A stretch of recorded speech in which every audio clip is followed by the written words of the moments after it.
Sejauh ini masih banyak ditemukan kasus-kasus persekusi, kekerasan, dan diskriminasi oleh satu kelompok masyarakat terhadap kelompok lainnya. Pertanyaannya, apa kebijakan Anda untuk melindungi warga negara dan memperkuat toleransi dalam masyarakat Indonesia yang majemuk? Waktunya 2 menit dimulai dari sekarang.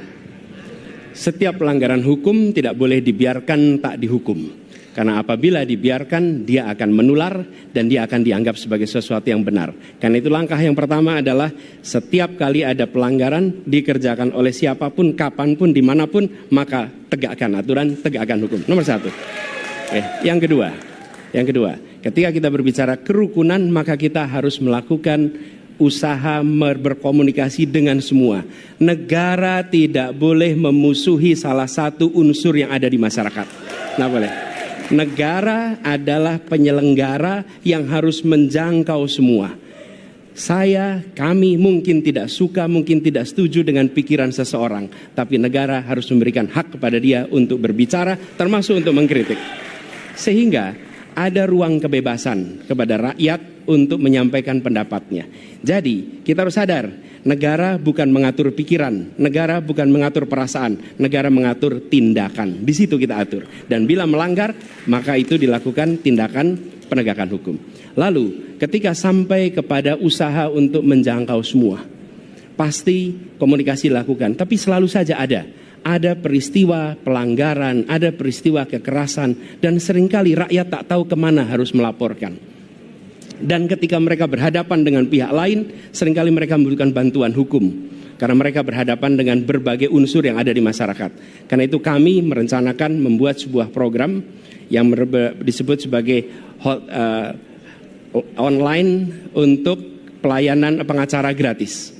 Jadi ini adalah online pelayanan gratis. Yang kami sebut sebagai, istilah yang kami gunakan adalah Hotline Paris. Itu namanya kira-kira. Nah, dengan cara begitu, maka rakyat mengalami masalah bisa minta tolong kepada negara untuk didampingi pengacara dari negara. Terima kasih. Baik. Terima kasih.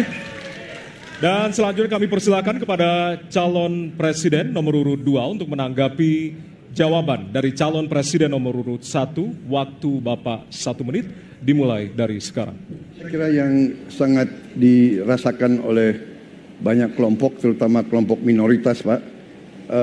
Saya ingin tanya bagaimana tanggapan Bapak tentang keluhan adanya kelompok-kelompok minoritas yang ingin membuat tempat ibadah tapi sangat sulit karena faktor-faktor yang dipersulit oleh birokrasi dan sebagainya. Pak Prabowo, perlu kami sampaikan bahwa ketika kami bertugas di Jakarta, maka ada begitu banyak izin-izin gereja yang mandek 30 tahun, 40 tahun dan tuntas dibereskan. Antrian yang amat panjang yang tidak pernah selesai. Dan kemudian banyak kelompok agama dari mulai Buddha, Hindu, Kristen yang mengalami kesulitan mendirikan tempat ibadah, mereka menerima izin tempat ibadah dan mereka bisa beribadah dengan baik. Dan kalau boleh saya laporkan, dalam sejarah Gubernur Jakarta yang paling banyak memberikan izin rumah ibadah adalah Gubernur Anies Baswedan.